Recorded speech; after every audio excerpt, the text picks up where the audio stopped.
Beautiful people, welcome to मेरा class में आपका स्वागत है। आज मैं आप लोगों को इस नए वीडियो लेक्चर के जरिए क्लास 8 की सिविक्स यानी क्लास कक्षा 8वीं की जो नागरिक शास्त्र है यानी पॉलिटिकल साइंस भी एज इट इज़ उसको बोल सकते हैं, उसका फर्स्ट चैप्टर जो है, पहला अध्याय जो है भारत का संविधान, उसका वीडियो लेक्चर अपलोड करने वाला हूँ। तो चलिए शुरू करते हैं बिना किसी देरी के।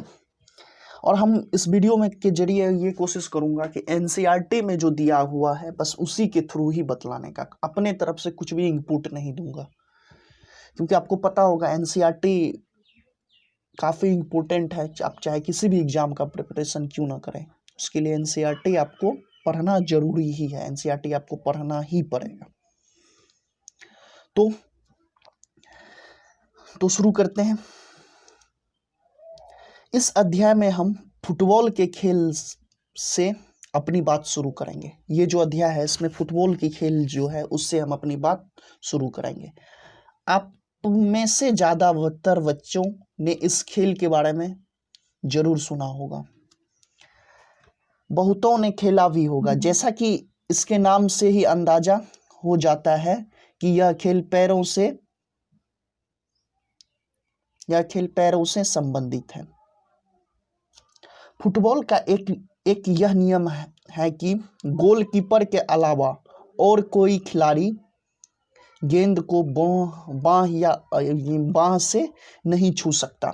अगर किसी खिलाड़ी की बाह गेंद को छू जाती है तो इसे फाउल या गलत माना जाता है। कहने का मतलब यह है कि अगर खिलाड़ी फुटबॉल को हाथों में लेकर एक दूसरे को थामने लगे तो उस खेल को फुटबॉल नहीं माना जाएगा। इस तरह हॉकी या क्रिकेट आदि दूसरे खेलों के भी कुछ तय नियम होते हैं। इस नियमों से खेल को परिभाषित करने और अलग अलग खेलों के बीच फर्क करने में मदद मिलती है। इन खेलों की तरह समाज के भी कुछ मूलभूत नियम यानी कि कॉन्स्टिट्यूटिव रूल्स होते हैं। इन्हीं से समाज का स्वरूप तय होता है और अलग अलग समाजों के बीच फर्क पता चलता है। बड़े समाज में कई अलग अलग समुदाय एक साथ रहते हैं, वहाँ नियमों को आम सहमति के जरिए तय किया जाता है। आधुनिक देश में यह सहमति आमतौर पर लिखित रूप से पाई जाती है। जिस दस्तावेज में ऐसे नियम मिलते हैं इसे क्या कहते हैं, उसे संविधान कहते हैं। यानी कि आपको इस चैप्टर के जरिए, मतलब इस पैराग्राफ के जरिए ये बतलाने का कोशिश किया गया है कि जिस प्रकार आप फुटबॉल गेम देखते हैं, फुटबॉल गेम में क्या होता है, एक गोलकीपर होता है। सिर्फ वही गेम को प्रोटेक्ट करने के लिए क्या करता है, सिर्फ वही जो गोलकीपर होता है सिर्फ वही क्या करता है, गेंद को रोकने के लिए अपना हाथ का यूज कर सकता है, लेकिन बाद बाकी जो भी पर्सन होता है वो यूज नहीं कर सकता। इसी प्रकार क्रिकेट का भी एक रूल होता है कि इसमें 11 खिलाड़ी होगा, एम्पायर होगा, हर एक चीज़ का क्या होता है, रूल होता है।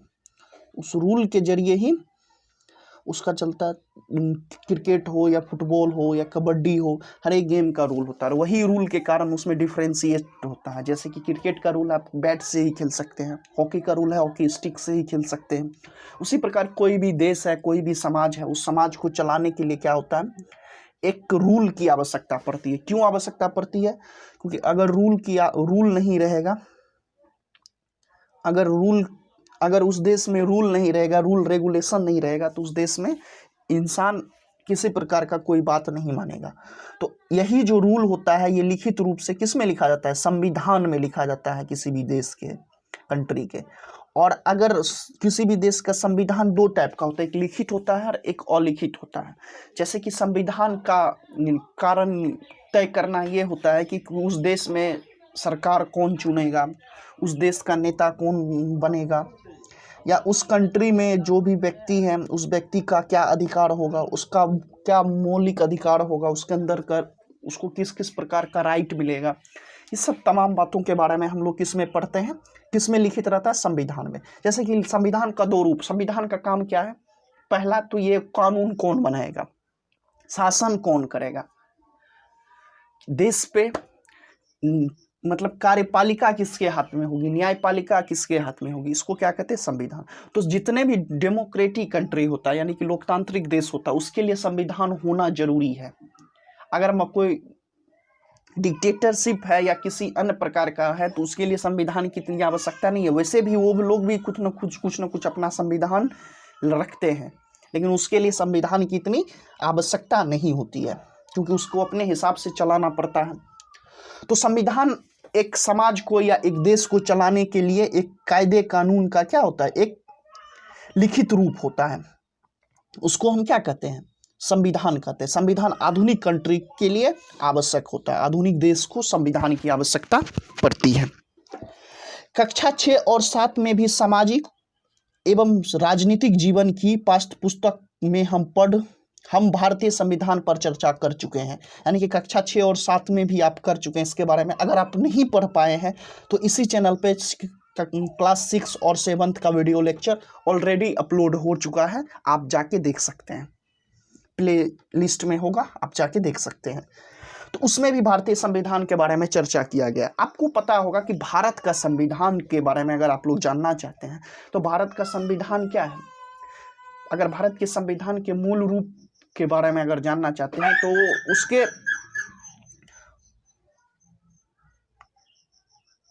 मूल रूप के बारे में अगर आप जानना चाहते हैं तो उसका जो मूल रूप है वो किससे आपको पता चलेगा, ये जो हमारा देश का जो मतलब प्रियम्बल है, हमारे संविधान का प्रस्तावना है, उसी से पता चलता है। उस प्रस्तावना में क्या दिया हुआ है, भारत का लोग, द पीपुल ऑफ इंडिया, यानी कि भारत का संविधान किसके लिए है, भारत के लोग के लिए। और यहाँ का पूरा शासन, पूरा अधिकार किसके पास है, भारत की जनता के पास ही है।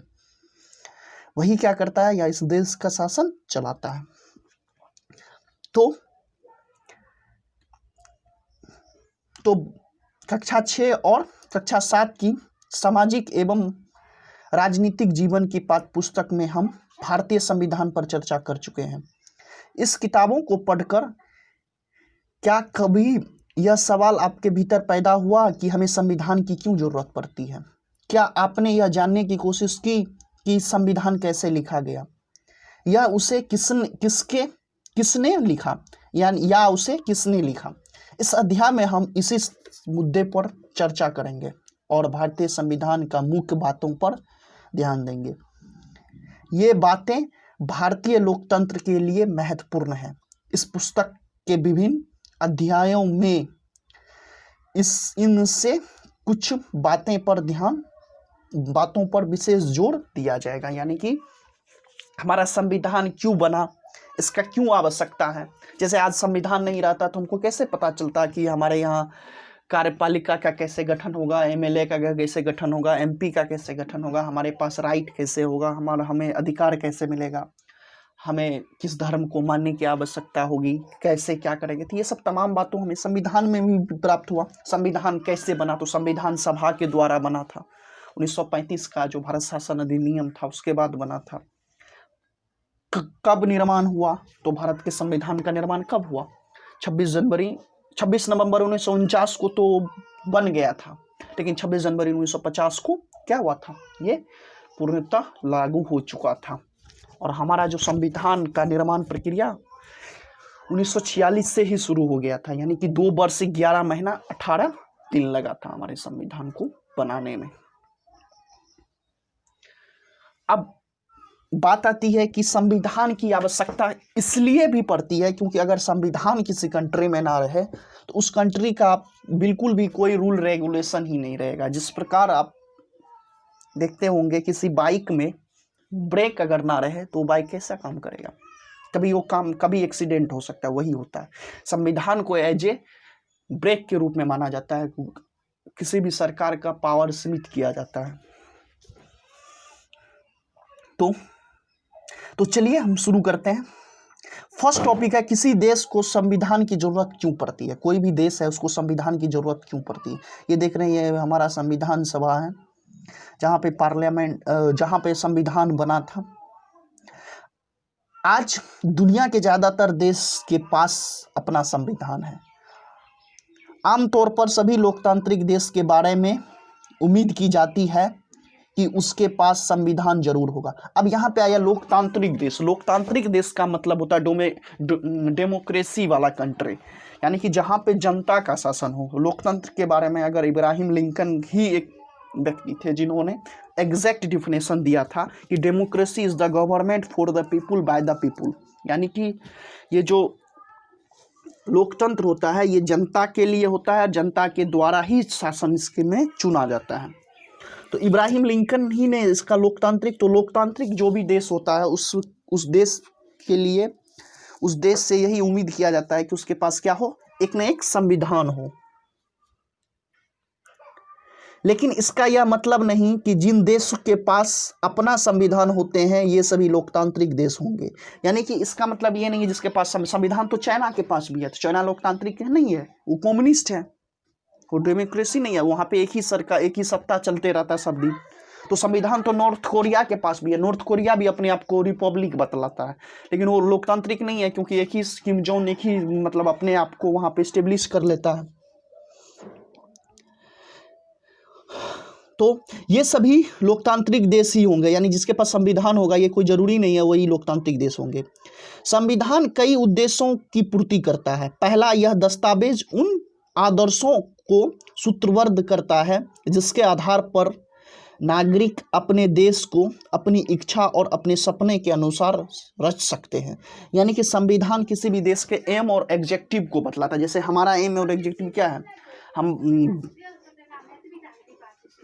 एम और एग्जेक्टिव क्या होता है उस कंट्री का वो बतलाता है, क्या उसका एम है, एग्जेक्टिव है। जैसे हमारा है समाजवादी है, लोकतंत्रात्मक है, उसके बाद फर्टर्निटी। आप हमारे देश का संविधान का एम और ऑब्जेक्टिव जानना चाहते हैं तो आप उसका प्रियम्बल जो है उसको पढ़ लीजिए। प्रियम्बल क्या है, हम भारत के लोग, भारत को एक प्रबुद्ध संपन्न समाजवादी। तो ये जो प्रियम्बल है आप अगर इसको पढ़ लीजिएगा, हमारा संविधान का प्रस्तावना, उसमें आपको हमारे संविधान का एम और ऑब्जेक्टिव बिल्कुल पता चल जाएगा। यानी कि उसको संविधान का आईना कहा गया है। यानी कि किसी भी कंट्री का सपना क्या होता है उसको रच सकता है। क्या होता है हमारे देश का सपना, क्या है, हमारे देश में सब में समानता है, हमारे देश में किसी भी धर्म के प्रति किसी को परिताड़ित नहीं किया जाए, बिल्कुल हमारा कंट्री धर्मनिरपेक्ष हो। तो यही सब क्या है, हमारे देश का एम और एग्जेक्टिव है। हमारा देश विकास हो, हमारे देश का, अगर DPSP आप पढ़िएगा, directive principle of state policy पढ़िएगा, तो उसमें आपको हमारे देश के फ्यूचर का एम के बारे में पता चल जाएगा। तो रच सकते हैं, यानी संविधान ही बतलाता है कि हमारे समाज का मूलभूत स्वरूप क्या हो। देश के भीतर आमतौर पर कई समुदाय रहते हैं जिन उनके बीच कई बातें समान होती है, लेकिन जरूरी नहीं कि वे सारे मुद्दों पर एक दूसरे से सहमत हो। यानी कि हमारे देश में कई समुदाय रहते हैं, ये कोई जरूरी नहीं है सबका मुद्दा एक ही जैसा हो, एक ही मानना हो, अलग अलग होता है। फॉर एग्जाम्पल CA और NRC को ले लीजिए, कुछ पक्ष का कहना ये सही है, कुछ पक्ष का कहना ये गलत है, लेकिन गलत है सही है, इसके बारे में जवाब कौन देगा? हमारे सुप्रीम कोर्ट हैं, जो भी किसी भी कानून कोई बनता है तो उसको जुरिडिक्शन करता है, यानी कि आर्टिकल 32 के तहत तो अपने अंदर रिव्यू पिटीशन कर सकता है, उसको रिव्यू कर सकता है, देखेगा कि भारतीय संविधान का जो बेसिक स्ट्रक्चर है उसको तो वायलेट तो नहीं कर रहा है। तो सहमत हो, एक दूसरे से सहमत हो। संविधान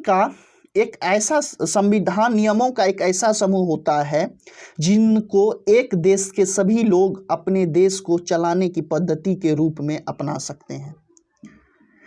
इसके जरिए वे न केवल यह तय करते हैं कि सरकार किस तरह की होगी, बल्कि उन आदर्शों पर भी एक साझी समझ विकसित करते हैं जिनकी हमेशा पूरे देश में रक्षा की जाती है। यानी कि हमें संविधान जो होता है, मतलब संविधान नियमों का एक ऐसा समूह होता है जिनको एक देश के सभी लोग अपने देश को चलाने की पद्धति के रूप में अपना सकते हैं।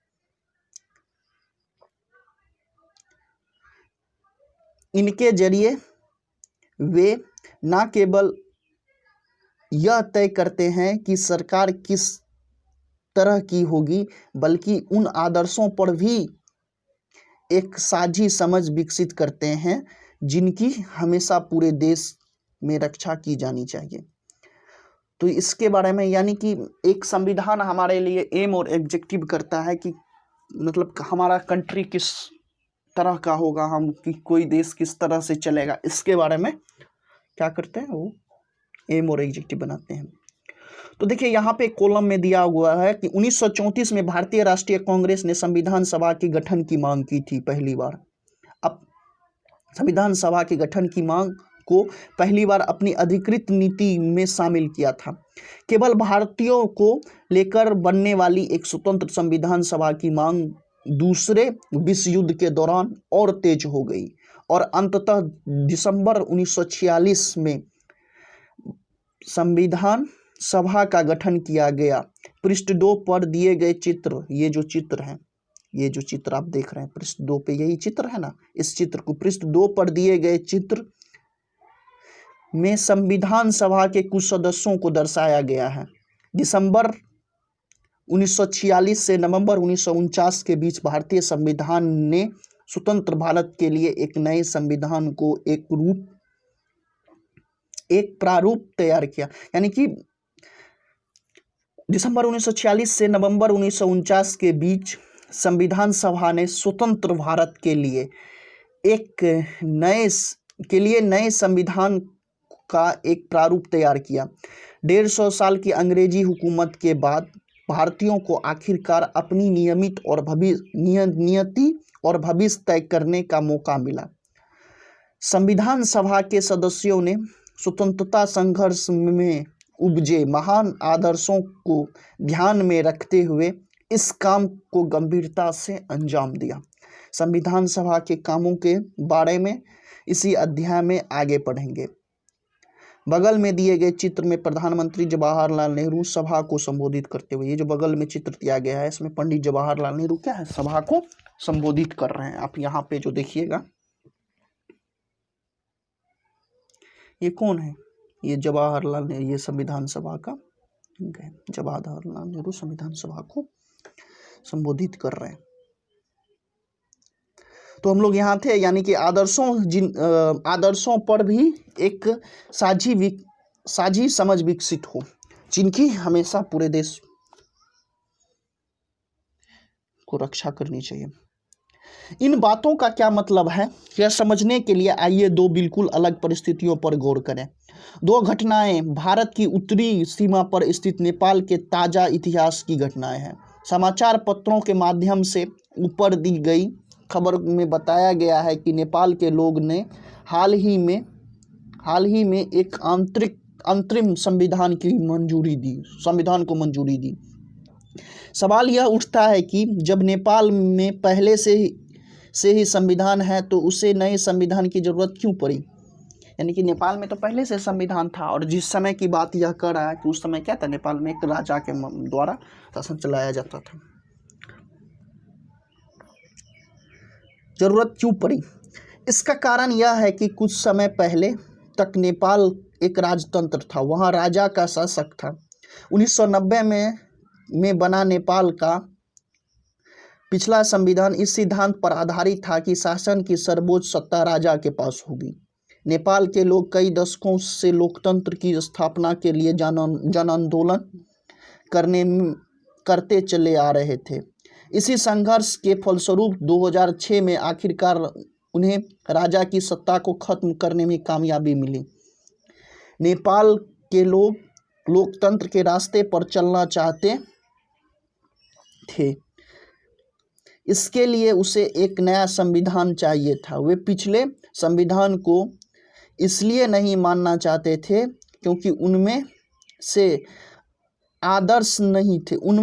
वे आदर्श नहीं थे जो वे नेपाल के लिए चाहते थे, जिनके लिए वे लड़ते थे। यानी कि पहले के जो संविधान था उसमें कोई आदर्श नहीं था, यानी कि वहाँ पे जनता को मत देने का अधिकार या जनता अपने शासक खुद चुन सके, ऐसा नहीं था। वहाँ राजा पीढ़ी दर पीढ़ी हिरार्की आते रहता था।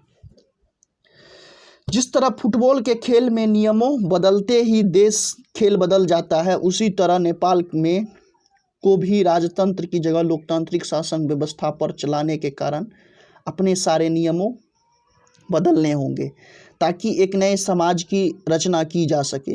यही कारण है कि नेपाल के लोगों ने 2015 में अपने देश के लिए एक नया संविधान अपनाया। ऊपर के चित्रों में दिए गए एक अंश में लोकतंत्र के लिए नेपाल में संघर्ष के बारे में बताया गया। संविधान का दूसरा मुख्य उद्देश्य होता है कि देश की राजनीतिक व्यवस्था को तय करना।